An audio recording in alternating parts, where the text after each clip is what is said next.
Prof, let's talk about metering, which is, where a lot of our viewers are looking. It's a sore point for many Nigerians. And on this point, many targets have been given and the deadlines have been missed. Only recently, the NERC gave targets, is it a deadline for maximum demand meters.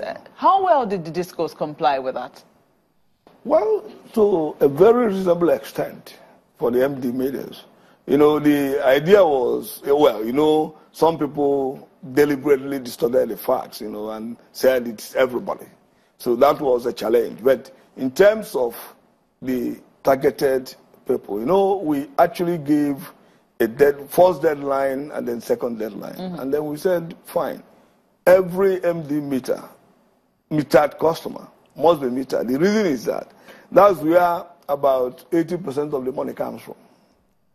So you really need to be able to track the money. That's what the issue of metering is. And I guess to 80% to 80-90% extent, the discos have actually metered the MD meter, and they're not complaining. When you talk about metering, are you saying prepaid metering or is it postpaid? Well, for MD meters, it's usually postpaid. You see, because the power they consume is quite high. And the investment for you to be able to get a prepaid might be very high. So because part of the challenge for a lot of maximum demand users is not because they don't have meters, but in some instances the discos never go to read them. They use perhaps the best month that they've had of electricity supply, and most times that's the bill they get throughout the year. No. If you are an MD meters are people that actually consume serious amount of power. If an MD meter, you need, if the MD guy has a meter, of course, there's a staff in charge of that. You read the meter. So if the man gives you a bill, you say, no, this is what my meter says. So the thing is that they don't have meters at all. So, and then the discos jolly well enjoyed giving them estimated bills. Because they are mostly industries or commercial buildings, so they pay to avoid being disconnected. And we felt that most of the time it's because it's difficult to track that payment to make sure that it really goes into where it should go. But a lot of people will say you're concerned about the big boys. What about the small people? I mean, the people who, complain, I've not had electricity in how many weeks, and yet I'm getting an outrageous bill. What about those people? You see, that is the next target. You see, the MD meters are pretty few comparatively. So it's easier to deal with them. But the next step, of course, is to now ensure that metering targets are met.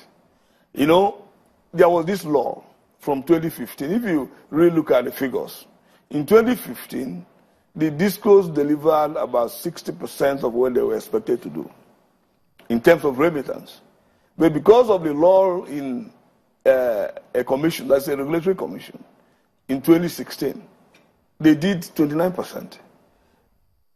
So it's like we're coming from a backlog and trying to, if you look at the first 3 months we've spent, the remittance has started ramping up.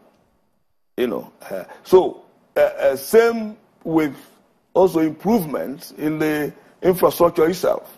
Because now we are insisting, this amount of revenue has been given to you. We want to know what exactly you want to do with it so we can monitor. Is the NERC going to consider deregulating the metering sector? Because that's what the discos are beginning to advise, that they don't think they can do this, and they don't think that's where they should be spending their money. Well, it's not out of the way. It's part of the options we are considering. In the next 1-2 months, we expect to come out with a metering option. And part of the possibilities is getting into some type of third-party arrangement to make sure at least that much more number of customers, are metered. Because you are fine when you know what you are consuming or when you can control it. But if one bill is given to you, whether you even have power or not. I mean, it makes you feel bad. You have done extensive research into renewables, and that's been your core area. Yeah. Some people believe that renewables will be to Nigeria's electricity sector what the GSM was to the telecommunications sector. Do you share their optimism? Yes and no. You see, renewables still depend to some extent on the conventional power to be able to be very useful.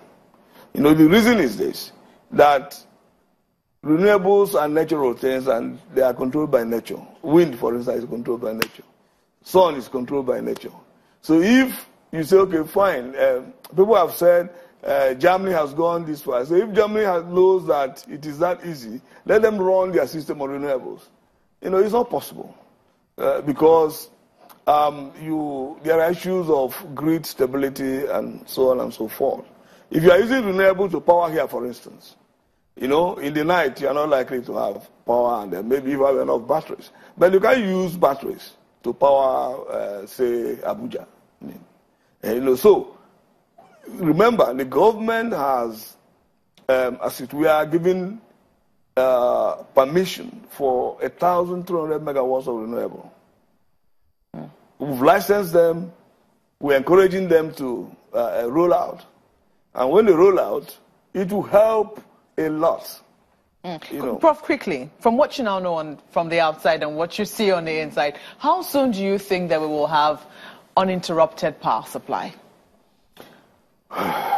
Well, uninterrupted power supply is a difficult issue. But I will tell you something. We've started in the right direction. I don't know. You know about the eligible customers that the minister just declared. When we finish the regulation, it means that you can decide to have, 247 power by getting it from a particular source, and that source supplies you pay him or her. So what I foresee is it will come much earlier than we think.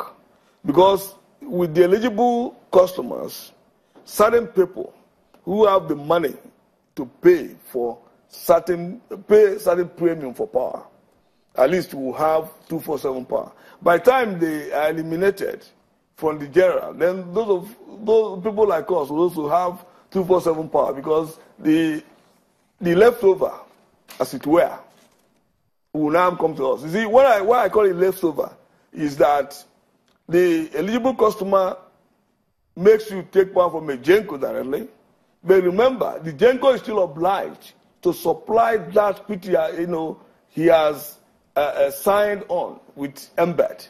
So the power you have is still there. The one you get as an eligible customer is like an extra. Okay, well, Prof, we've totally run out of time. We have to thank you for coming on Hard Copy tonight. Yeah. I've been speaking with Professor Frank Okafor, who is who is a power control engineering expert and also one of the new commissioners at the NERC. That's the program tonight, everyone. We look forward to feedback and responses from you. Thank you for watching. I'm Maokbe Ogun. See you next week.